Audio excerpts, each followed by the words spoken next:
What's up, lovely people? Welcome back to Digital Knowledge. In today's quick tutorial, you're going to see how to keep laptop turned on or how you can just turn off the sleep mode.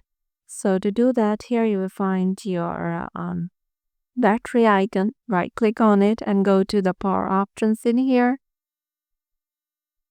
Now here you will find the change plan settings option. Click on it. And here you will find the option of turn off the display when it is currently set to 10 minutes now. Click on the drop down. Now here you will find the option of never.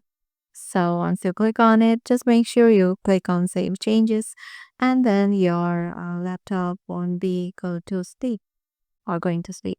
So yeah, this is how easy it is to do. Hope this video helped you out. If you got any questions regarding this, make sure to comment down below and we'll see you in the next video.